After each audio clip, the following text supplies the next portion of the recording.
Bismillahirrahmanirrahim. Assalamualaikum warahmatullahi wabarakatuh dan selamat sejahtera. So kita akan bincangkan solution untuk countdown 26. Okey, soalan kata apa? Given y is equals to ax plus b x ax with a and b are constants. So dia suruh kita determine the values of a and b. Sekiranya dy dx adalah kosong dan juga d to y dx square adalah 2 pada x is equals to 0. Okay, so sekarang ni ada beberapa info dia dah beritahu yang dy dx is equal to 0. Dia juga dah bagi tahu yang d to y dx square adalah 2 dan kedua-dua ini berlaku pada x is equal to 0. Okay, so disebabkan dia dah bagi tahu dy dx is equal to 0, maka kita akan buat balik dy dx. Kan? Disebabkan dia dah bagi tahu d to y dx square itu adalah equal to 2, maka kita akan buat balik d to y dx square dan equalkan dengan 2. Nanti akan dapatlah jawapan tu. Kan?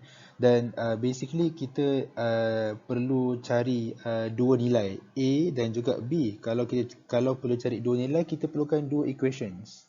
Okay, so satu equation daripada dy dx, satu lagi daripada d to y dx square. Itu konsep dia. Okay, so basically saya nak salin dulu soalan. Okay, so kita ada sekarang ni y is equals to ax tambah juga dengan bx ex. Okay, so kita nak buatkan dia punya dy dx terlebih dahulu. So kita akan kaji dulu bentuk dia yang x ax ni adalah apa nama ni, kita kena differentiate menggunakan product rule. Okay, so bila kita differentiate menggunakan product rule, so saya nak kali ni saya nak cuba ambil lah b tu sekali sebagai kita punya v u. Okay, so kita ada u is equals to bx dan v kita ada ex. So u prime kita ada b sahaja dan v prime adalah kita ada ex juga. Okay, dan baru kita buat differentiate dy dx tu. So differentiate ax, jawapan dia a je lah.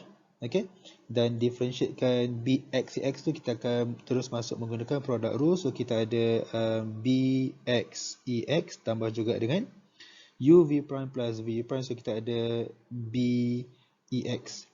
Okay, so dan kita tahu yang dy dx itu adalah bersamaan juga dengan kosong. Okay, apabila x is equal to 0. So nak masuk terus pun boleh juga, tak ada masalah. Masuk terus So kita tahu yang dy dx equals to 0 at x is equals to 0 juga.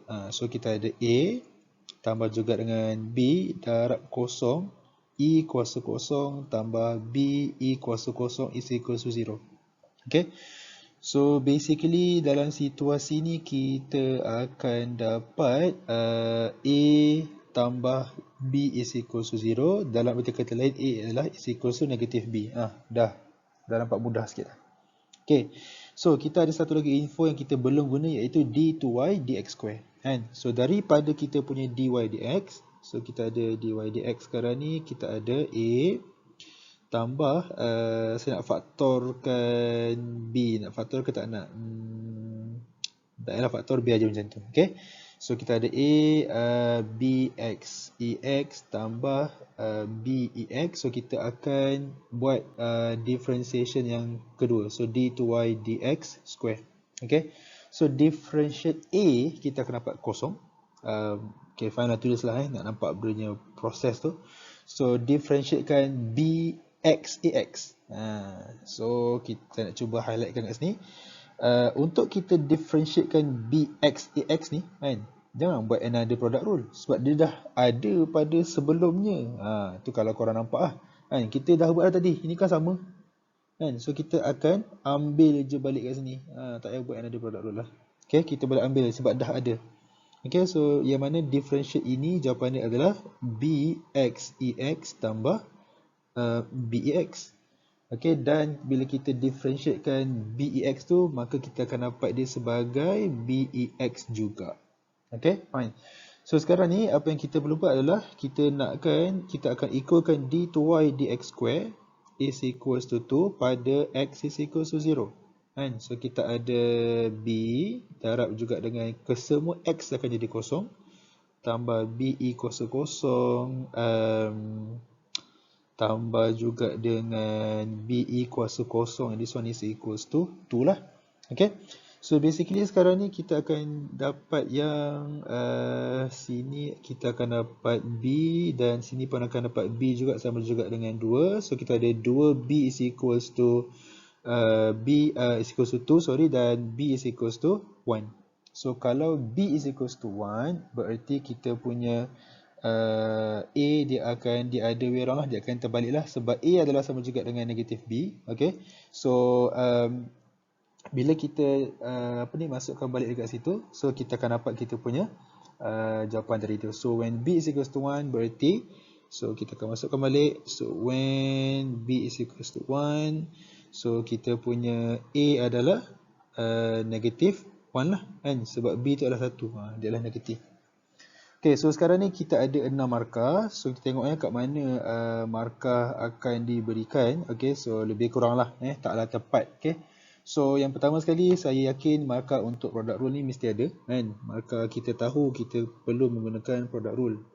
Okay, so basically inilah dia. Okay, markah pertama. And then yang kedua adalah bila kita gunakan maklumat yang diberi kan, kita equalkan dengan kosong, gantikan gantikan X dengan kosong dan equalkan dengan kosong dan sebagainya. Okey, dan lepas tu adalah markah untuk kita untuk yang second derivative ni. Okey, so satu markah. So kita masukkan dengan kosong pun satu markah juga. So nilai B dan A yang betul pun another one mark. Okey, so ini secara asas lah cara penandaan dia. Okey, sekarang kita tengok pula contoh jawapan pelajar. Okey, so ini contoh jawapan pelajar yang korang dah hantar di GC. Okey, so kita tengok dalam solution ini apa yang pelajar ni buat. So untuk dapatkan dy dx dia asingkan, dia buat ax dia asingkan, so dy dx dia dapat a. So bx cx ni dia buat product rule, dia asingkan, dia buat macam ni. So maksudnya ini dia buat lain, ini dia buat lain. Boleh, tak ada masalah dalam exam.